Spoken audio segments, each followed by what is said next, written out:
আজি ডিনাৰত বনালোঁ motor paneer recipe share কৰিছোঁ। ভিডিঅ'টো এইকলত চাই থাকিব। যদি এনেদৰে খোৱা নাই এবাৰ খাই চাব।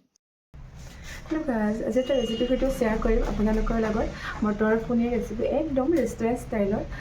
মই খানা বনাই খুব বেছি ভাল পাওঁ আৰু টেষ্টি খানা বনাই বেলেগক খোৱাই ভাল পাওঁ। আৰু যেতিয়া মই নিজে কিবা এটা স্পেচিয়েল বনাওঁ বুলি ভাবোঁ তেতিয়া মই ভিডিঅ'বোৰ কেপচাৰ কৰি আপোনালোকৰ লগত শ্বেয়াৰ কৰোঁ। তো আজি ভাবিলোঁ আপোনালোকৰ ভিডিঅ'টো শ্বেয়াৰ কৰোঁ। আৰু এটা কথা, আপোনালোকে মোৰ কি ভিডিঅ' চাই ভাল পায় এইটো কমেণ্ট কৰি জনাব। মানে ব্লগ ভিডিঅ' চাই ভাল পায়নে নে ৰেচিপি ভিডিঅ'বোৰ চাই বেছি ভাল পায় কমেণ্ট কৰি জনাব। তেতিয়া মোৰ অলপ সুবিধা হ'ব। তেতিয়া আপোনালোকে যিটো কেটেগৰীৰ ভিডিঅ' চাই ভাল পায় মই সেইটো কেটেগৰীৰ ভিডিঅ' বনাবলৈ ট্ৰাই কৰিম। আৰু ইমানখিনি। তো লেটছ গো, ভিডিঅ'টো ষ্টাৰ্ট কৰোঁ। আৰু এইফালে এয়া মই আজি পনীৰত যিখিনি ইনগ্ৰিডিয়েণ্টছ ব্যৱহাৰ কৰিম এইখিনি মই ইয়াতে ৰেডি কৰি লৈছোঁ। প্ৰথমতে মই অকণমান নিমখ দিছোঁ, তেতিয়া মটৰকেইটাত নিমখ সোমাই যাব। এতিয়া মই মটৰখিনি ফ্ৰাই কৰা হৈ গ'ল। এতিয়া এইখিনি ফ্ৰাই হৈ ল'ম। এতিয়া আলুখিনি ফ্ৰাই কৰি ল'ম। আলুখিনি নিদিলে স্কিপ কৰিব পাৰে। মইতো স্কিপ কৰিম বুলি ভাবিছিলোঁ, কিন্তু আমাৰ পাছুৱে আলু খাই খুব বেছি ভাল পায়। সেইকাৰণে সিজাই ৰখা আলু আছিলে সেইকেইটা মই কাটি দিছোঁ। আৰু আলুকেইটা এতিয়া ভাজি ল'ম। এয়া আলুখিনিও মই ৰঙচুৱাকৈ ভাজি ল'লোঁ। এতিয়া মই পনীৰখিনি ভাজি ল'ম। মই এনে যিটো মানে গৰু গাখীৰৰ পনীৰ হয় সেইটো মই ভাজি নলওঁ, কিন্তু এইটো পেকেটৰ পনীৰটো মই ভাজিয়ে লওঁ, নহ'লে খাই ভাল নালাগে। এতিয়া সেই একেখিনি তেলতে দুখিলা তেজপাত আৰু শুকান জলকীয়া দি দিলোঁ।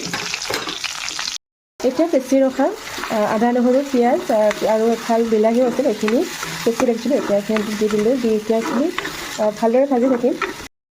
এইখিনি 10 মিনিটমান ভাজি লোৱা হ'ল। এতিয়া মই মছলা এড কৰিম। এয়া পনীৰ মছলা এড কৰিলোঁ। তাৰপিছত অকণমান মিট মছলা, তাৰপিছত এয়া হ'ল জিৰা গুড়ি আৰু এইখিনি গৰম মছলা, আৰু এয়া গ'ল হালধি গুড়ি। এতিয়া ভালদৰে লৰাই গোটেইখিনি মিক্স কৰি দিম। এয়া নিমখ এড কৰিলোঁ। গোটেইখিনি মছলা ভালদৰে ভাজি লোৱাৰ পিছত এয়া দিলোঁ টমেটো কেটচাপ। মই এতিয়াও দিব পাৰিলোঁ হয়, তেতিয়া মই দিব পাহৰি গৈছিলোঁ। তাত এতিয়া দি দিলোঁ।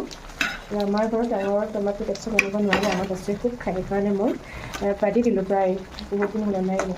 এইখিনি মিক্স কৰি দিম ভালদৰে। এতিয়া মই গোটেইখিনি মছলা ভালদৰে ভাজি ল'লোঁ। এতিয়া মই আলুখিনি দি দিম।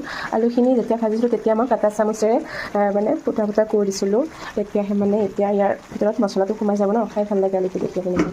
তো এইফালে দিলোঁ পনীৰখিনি। এতিয়া এইখিনি ভালদৰে লৰাই দিম আৰু ভাজি ৰখা মটৰকেইটা শেষত দি দিম।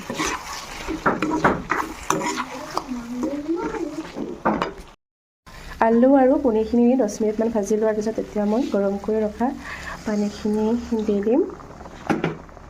আৰু এয়া আমাৰ প্ৰায় 10-15 মিনিট উতলাৰ পিছত আমাৰ পনীৰৰ চব্জি ৰেডি হৈ যাব।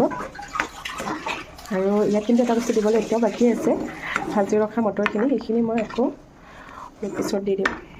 10 মিনিটমান উতলাৰ পিছত এয়া মই ভাজি ৰখা মটৰখিনি দি দিলোঁ। প্ৰায় 90% হৈছে। আকৌ 5 মিনিট উতলাৰ পিছত আমাৰ পনীৰৰ চব্জি ৰেডি হৈ যাব।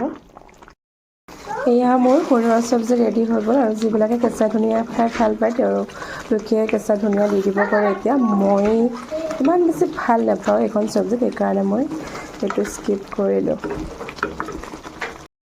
এয়া মোৰ আজিৰ ৰাতিৰ ডিনাৰৰ প্লেটখন ৰেডি। ভিডিঅ'টো চাই কেনে পালে কমেণ্টত ৰিভিউ দিবলৈ নাপাহৰিব। ডাঙৰ ফ্লুট ব্লগাৰবোৰতে ধুনীয়াকৈ পাৰফেক্টকৈ ভিডিঅ'বোৰ বনাব নাজানো। মোৰ ওচৰত কেমেৰা ধৰা মানুহ কোনো নাই। মই নিজে ষ্টেণ্ডত লগাই ভিডিঅ'বোৰ বনাই যাওঁ। সেইকাৰণে হয়তো ইমান বেছি ভাল নহ'ব পাৰে আৰু ভিডিঅ' কোৱালিটিটো ইমান বেছি ভাল নহয়, যিহেতু মই ফোনেৰে ভিডিঅ'বোৰ বনাওঁ। আৰু ভিডিঅ' এডিটিং কৰিব নাজানো। এডিটিং স্কিল মই একেবাৰে নাজানো। মই যেনেদৰে কেপচাৰ কৰোঁ ভিডিঅ'টো মই সেনেকৈ আপলোড দি দিওঁ। আৰু আশা ৰাখিছোঁ আপোনালোকে মোক এনেকৈয়ে মৰম দি যাব। মই সৰু কিটচেনটোৰ পৰা মই এনেকৈ ভিডিঅ' দি যাওঁ, ৰেচিপি ভিডিঅ' যিহেতু শ্বেয়াৰ কৰি যাম। আৰু আপোনালোকে আশীৰ্বাদ কৰিব আৰু আগলৈ মোক ছাপোৰ্ট কৰি যাব।